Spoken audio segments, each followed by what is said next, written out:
क्या हुआ जब रात 1 बजे यह चोर चुपचाप राम मंदिर के अंदर घुस गया और फिर रामलला ने जो चमत्कार दिखाया उसे देखकर आपके पैरों तले जमीन खिसक जाएगी, क्योंकि राम मंदिर की प्राण प्रतिष्ठा होने से पूर्व और अभी तक कई चमत्कार हमें देखने को मिले हैं, लेकिन किस तरह एक चोर जो केवल चोरी करने के इरादे से राम मंदिर आया था, वह भी किस तरह से रामलला का दीवाना हो गया। इस घटना के पीछे का रहस्य जब आप जानेंगे तो आपकी आंखें भी नम हो जाएंगी। आगे बढ़ने से पहले प्रभु श्री राम के सच्चे भक्त इस वीडियो को लाइक करके कमेंट बॉक्स में जय श्री राम जरूर लिखें। और अगर आप हमारे चैनल भक्ति इनसाइट पर नए हैं तो चैनल को सब्सक्राइब कर लीजिए। दोस्तों, अयोध्या जिसे देवनगरी कहा जाता है, क्योंकि हमारे शास्त्र ऐसा कहते हैं कि रामायण काल में इस जगह को देवताओं का नगर कहा जाता था। भगवान विष्णु ने प्रभु श्री राम के रूप में अवतार लिया तो उन्होंने इसी जगह को जन्म के लिए चुना, क्योंकि अयोध्या की नगरी बहुत पवित्र और पावन है। उनके साथ साथ अन्य कई देवताओं ने उनकी प्रजा के रूप में यहां जन्म लिया। लेकिन रामायण काल पूरा होने के कई सालों बाद एक दिन राजा विक्रमादित्य इस जगह पर पहुंचे और यहां की पवित्रता को पहचाना और साधु संतों के आशीर्वाद से उन्हें यहां पर एक भव्य राम मंदिर बनाने की प्रेरणा मिली। इस भव्य राम मंदिर को बाबर ने तुड़वा दिया और वहां पर बाबरी मस्जिद का निर्माण कराया, लेकिन हमारे वीरकार सेवकों की बदौलत उस विवादित ढांचे को गिराकर पुनः उस स्थान पर रामलला को विराजित किया गया। आज जो हमें भव्य राम मंदिर देखने को मिल रहा है, यह उन सभी कार सेवकों के बलिदान का प्रतीक है। यह बात हमें भूलने नहीं चाहिए। इसलिए आप भी नीचे कमेंट बॉक्स में उन सभी कार सेवकों के प्रति अपनी विनम्र श्रद्धांजलि जरूर अर्पित कीजिएगा। 22 जनवरी 2024 को राम मंदिर में रामलला की प्राण प्रतिष्ठा का समारोह रखा गया, जिसमें देश विदेश की चर्चित हस्तियां सम्मिलित हुईं, जिसमें देश विदेश के सभी व्यापारी, बॉलीवुड के सितारे और महान साधु संत उपस्थित थे। 23 जनवरी 2024 से राम मंदिर के द्वार आम श्रद्धालुओं के लिए खोल दिए गए। वही उत्तर प्रदेश के लखनऊ में रहने वाला राजू नाम का एक व्यक्ति, जो कि पेशे से चोर था, वह मन ही मन यह भावना बना रहा था कि राम मंदिर के पहले दिन लाखों श्रद्धालुओं की भीड़ वहां मौजूद होगी। ऐसे में वहां पहुंचकर अगर हाथ साफ कर लिया जाए तो मेरे हाथ बहुत मोटा माल लग सकता है। उसने अपनी पूरी योजना बना ली थी और 23 जनवरी को वह लखनऊ से अयोध्या के लिए रवाना हो गया, लेकिन उसे इस बात का अंदाजा नहीं था कि वह रामलला के दरबार में जा रहा है। अब देखने वाली बात यह है कि आखिर किस प्रकार भगवान अपने अज्ञानी भक्त को अपना सेवक बनाते हैं। जब राजू 23 जनवरी को राम मंदिर पहुंचा तो वहां तकरीबन 2 लाख लोगों की भीड़ थी और अनुमान था कि 4 से 5 लाख लोग उस दिन रामलला के दर्शन करेंगे। तो उसकी आंखों में लालच की चमक आ गई। उस समय उसने अपना शिकार उन लोगों को बनाया जो काफी बड़े घराने के लग रहे थे।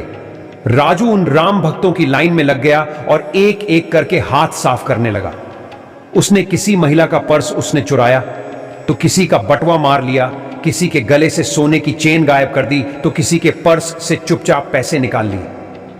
2-3 घंटे तक उसने रामलला की लाइन में चोरी की घटना को अंजाम दिया और दर्शन किए बिना ही पुनः बाहर लौट आया। उसकी आंखों पर लालच की पट्टी थी। वह अंदर ही अंदर बहुत खुश था कि उसने बहुत लंबा हाथ मार लिया है, लेकिन तभी उसे एक फोन आया तो उसे पता चला कि उसकी मां अचानक से सीढ़ियों से गिर गई है और उन्हें अस्पताल ले लाया गया है। राजू अपनी मां से बहुत प्यार करता था।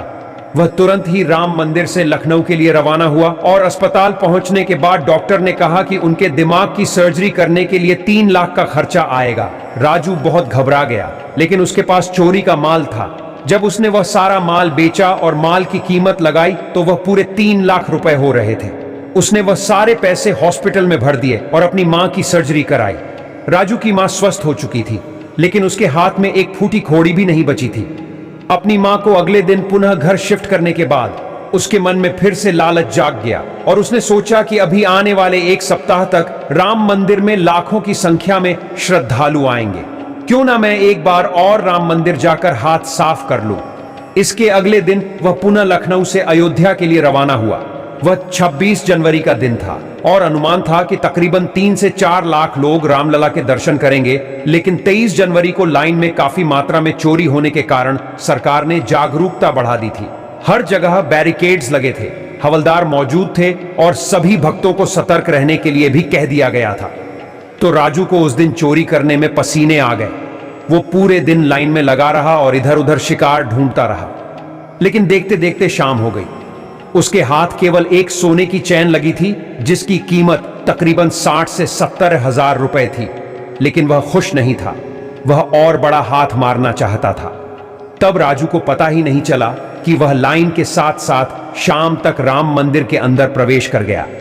जब उसने राम मंदिर की भव्यता को देखा तो उसके रोंगटे खड़े हो गए। वहां पर लगे सोने के दरवाजे देखकर वह हैरान रह गया। साथ ही साथ रामलला का सोने का सिंहासन देखकर उसने होश उड़ गए। उसने सोचा कि अगर किसी तरह रात्रि के समय मंदिर के अंदर रुकने को मिल जाए तो बहुत बड़ा माल हाथ लग सकता है।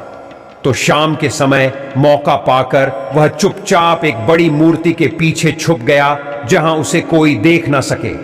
इसके बाद जब रात्रि हुई तो सभी भक्त मंदिर से बाहर चले गए और राम मंदिर के दरवाजे बंद कर दिए गए।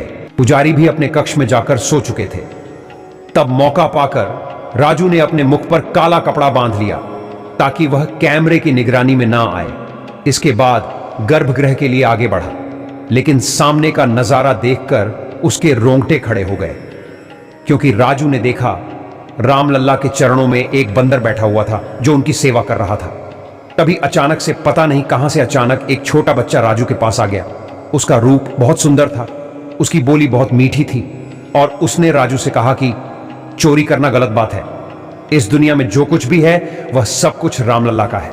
हम उनसे ही लेते हैं और उन्हें ही समर्पित कर देते हैं। ऐसी सलाह देकर अचानक वह बच्चा अंदर ध्यान हो गया, जिसके बाद राजू की आंखें खुल गईं। उसने चोरी करने का इरादा टाल दिया और फिर से उसी मूर्ति के पीछे जाकर छुप गया। उसने सुबह होने का इंतजार किया और मंदिर खुलने के बाद मौका पाकर पुनः मंदिर के बाहर आ गया। लेकिन उसके मन में एक ही विचार चल रहा था कि आखिर वह छोटा बच्चा रात के समय वहां कैसे आया था। और उसने एक बंदर को अपनी आंखों से रामलल्ला की सेवा करते हुए देखा था। यह बहुत बड़ा चमत्कार था। वह यही सोचते सोचते पैदल आगे बढ़ते जा रहा था। तभी वह अयोध्या की एक बहुत गरीब बस्ती में पहुंच गया। जब उसने अपने चारों ओर नजर घुमाकर देखा तो पाया कि वहां पर बहुत गरीब लोग रहते थे, जिनके पास ढंग से रहने को छत भी नहीं थी। और उस नगर के कई बच्चे और औरतें भूखे थे, जिन्होंने कई दिनों से खाना नहीं खाया था। नजारा देखकर राजू की भी आंखें नम हो गई। उसने अपने जेब में हाथ डाला तो एक सोने की चेन रखी हुई थी जो उसने कल चुराई थी। तभी उसे छोटे बच्चे की बात याद आई। उसने कहा था, इस दुनिया में जो भी है प्रभु श्री राम का है और हम उनसे लेकर उन्हें ही समर्पित कर देते हैं। तब राजू को इस बात का मतलब समझ आया। उसने सोने की चेन को बेचा, जिससे उसे 65,000 की राशि प्राप्त हुई। अपने पापों का पश्चाताप करने के लिए उसने उस धनराशि का सही इस्तेमाल किया और उसने उस पूरे इलाके के बच्चों और औरतें, वृद्धजनों के लिए भोजन की व्यवस्था करी। इस पूरे क्रम को करने के बाद उसे यह समझ आया कि सच में श्री राम महान है। मेरे एक छोर होते हुए भी उन्होंने मुझे स्वीकार किया, और जब मैंने पहली बार चोरी की तो उसका सारा पैसा अस्पताल में लग गया, और जब मैंने दूसरी बार चोरी की तो मेरे हाथों उन्होंने उनके भूखे भक्तों का पेट भरवा दिया। राजू की आंखें खुल चुकी थीं। वह अपने के कृत्य पर शर्मिंदा था।